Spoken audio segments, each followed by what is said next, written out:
புயல் எங்கு எப்போது கரையை கடக்கும், எங்கெல்லாம் மழை வெளுத்து வாங்கும்? இதோ உங்களுக்காக நியூஸ் பிளாஷின் தனியார் வானிலை ஆய்வாளர் ஹேமச்சந்திரன் அளித்த புதிய அப்டேட். சார், வங்கக்கடலில் நிலவி வரும் ஆழ்ந்த காற்றழுத்த தாழ்வு மண்டலம் புயலா வலுப்பெறும்னு வானிலை ஆய்வு மையம் எச்சரிக்கை விடுத்திருக்காங்க. எப்போ இருந்து ஒரு கனமழையை எதிர்பார்க்கலாம்? எந்தெந்த பகுதிக்கு அதி கனமழை இருக்கும்? இலங்கையின் தெற்கு பகுதி மற்றும் அதனை ஒட்டிய தென்மேற்கு வங்கக்கடல் பகுதிகளில் இந்த ஆழ்ந்த காற்றழுத்த தாழ்வு மண்டலம் நிலை கொண்டுள்ளது. இந்த ஆழ்ந்த காற்றழுத்த தாழ்வு மண்டலம் தொடர்ந்து வடக்கு வடமேற்கு திசையில் நகர்ந்து வட இலங்கை மற்றும் அதனை ஒட்டிய வட தமிழக கடலோர பகுதிகளை இன்று இரவு நவம்பர் 26ஆம் தேதி நள்ளிரவு அடையக்கூடும் என எதிர்பார்க்கப்படுது. இதன் விளைவாக அந்த பகுதிகளில் அடுத்த 24 மணி நேரத்திற்குள்ள புயலாக மாறுவதற்கும் சாதக சூழல் காணப்படுது. இதன் விளைவாக தற்போதே வடகடலோர மாவட்டங்களில் குறிப்பாக சென்னை முதல் நாகை வரைக்கும் மழை தொடங்கி இருக்கு. இந்த மழைப்பொழிவு டெல்டா மாவட்டங்களில் நவம்பர் 26ஆம் தேதி இரவு தீவிரமடையக்கூடும். பரவலாக கன முதல் மிக கனமழையும் பல இடங்களில் அதீத கனமழையும் பதிவாகக்கூடும். குறுகிய நேரத்தில் தீவிர மழைப்பொழிவு டெல்டா மாவட்டங்களில் நவம்பர் 26 இரவு 27 பகல் நேரத்தில் எதிர்பார்க்கப்படுது. சென்னையை பொறுத்த வரைக்கும் சென்னை, திருவள்ளூர், காஞ்சிபுரம், செங்கல்பட்டு, புதுச்சேரி, விழுப்புரம், கடலூர் உள்ளிட்ட வடகடலோர மாவட்டங்களில் விட்டு விட்டு மழை எதிர்பார்க்கலாம். அவ்வப்போது கனமழையாக இருக்கும். ஒரு சில இடங்களில் மிக கனமழையும் பதிவாகும். புயல் எந்த பகுதியில் கரையை கடக்கும்? கரையை கடக்கும் போது காற்றின் தாக்கமும் மழையின் தாக்கமும் எந்த அளவுக்கு இருக்கும்? நவம்பர் 26ஆம் தேதி நள்ளிரவு முதல் நவம்பர் 28ஆம் தேதி இரவு வரைக்கும் கிட்டத்தட்ட 48 மணி நேரத்திற்கு இந்த புயல் வட இலங்கையை அடைந்த பிறகு மெதுவாக நகரும் அல்லது நகராமல் ஒரே இடத்தில் நிலை கொள்ளும் என எதிர்பார்க்கப்படுது. அதாவது தற்போது பார்த்தீங்கன்னா 10 கிலோமீட்டர் வேகத்தில் மணிக்கு நகர்ந்து வருகிறது. இது வட இலங்கை மற்றும் அதனை ஒட்டிய டெல்டா கடற்கரை பகுதிகளை அடையும் போது இதன் வேகம் குறையும். ஒரே இடத்தில் நீண்ட நேரம் நிலை கொள்வதற்கான வாய்ப்புகள் இருக்கு. அதன் காரணமாக இந்த புயல் சின்னம் மேலும் தீவிரமடைவதற்கும் சாதக சூழல் இருக்கு. அதை நம்ம பார்க்க வேண்டும். இது கரையை கடப்பதற்கு மிக சாதகமான சூழல் இருக்கக்கூடிய பகுதி அப்படின்னு பார்த்தீங்கன்னா சென்னைக்கும் நாகப்பட்டினத்திற்கும் இடையில் கரையை கடப்பதற்கான வாய்ப்புகள் இருக்கு. குறிப்பாக புதுச்சேரி, கடலூர் பகுதிகளை மையமாக வைத்து கரையை கடக்கலாம். ஆனால் கரையை கடப்பது என்னவோ நவம்பர் 30ஆம் தேதி இரவு தான். அதனால நமக்கு அடுத்து வரக்கூடிய 4-5 தினங்கள் இருப்பதன் காரணமா இதை தொடர்ந்து கண்காணிக்க வேண்டும் இந்த புயல் சின்னத்தை. பொதுவாக ஒரு புயல் உருவாகும் போது அதிகமான காற்று இருக்கும். இந்த புயலை பொறுத்த வரைக்கும் காற்று குறைவாகவும் மழை அதிகமாகவும் இருக்கும்னு சொல்லியிருக்காங்க. இதற்கான காரணம் என்ன சார்? அதாவது இந்த புயலை பொறுத்தளவுக்கு கடல் சார்ந்த அலைவுகளான மேடன் ஜூலியன் ஆஸ்லேசன் என்று சொல்லக்கூடிய எம்ஜேஓ அலைவு மற்றும் நிலநடுக்கோட்டு ராஸ்பே அலைவு என இருவேறு கடல் சார்ந்த அலைவுகளின் தாக்கம் தற்போது சாதகமாக காணப்படுகிறது. அதே போல இந்த புயலாக மாறுவதே நம் கடல் பகுதி அருகே இலங்கை மற்றும் தமிழக கடல் பகுதி அருகில் தான் புயலாக வலுவடையுது.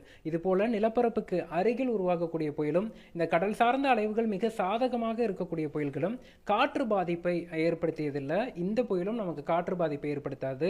மாறாக மழையை தரக்கூடிய ஒரு நிகழ்வாக, மழையை தரக்கூடிய ஒரு புயலாக இது அமையும் என எதிர்பார்க்கப்படுது.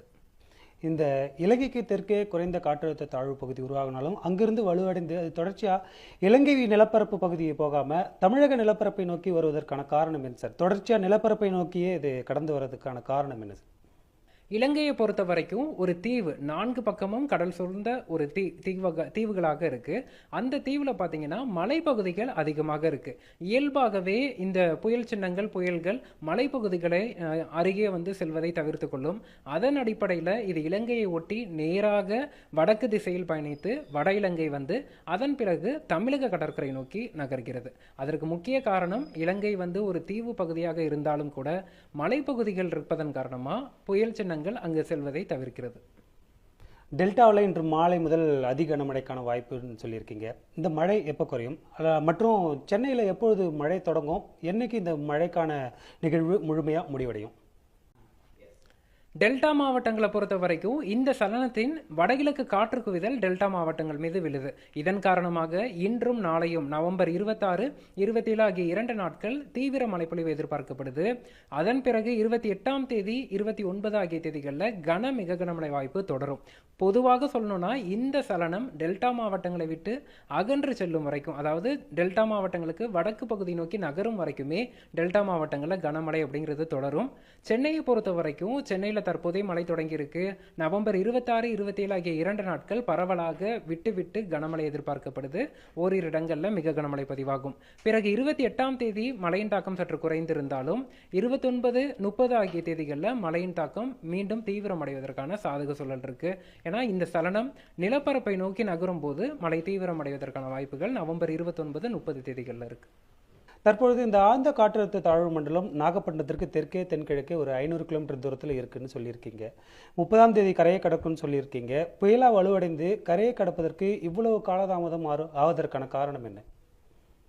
தமிழகத்திலிருந்து 500 கிலோமீட்டர் தொலைவில் மையம் கொண்டுள்ள இந்த புயல் சின்னம் புயலாக மாறி தமிழக கடற்கரையை அடைவதற்கு ஏன் 4-5 நாட்கள் எடுத்துக்குதுன்னா, வானிலை காரணிகள் குறிப்பாக பார்த்தோன்னா அரேபிய உயரழுத்தம், பசிபிக் உயரழுத்தம் மற்றும் மேற்கத்திய தாழ்வு நிலை, மேற்கத்திய இடையூறிலிருந்து வரக்கூடிய மேற்கத்திய தாழ்வு நிலை என பல்வேறு வானிலை காரணிகளும் இந்த சலனத்தை ஒரு இடத்திலிருந்து நகராமல் ஒரே இடத்தில் மையம் கொள்ள வைக்குது.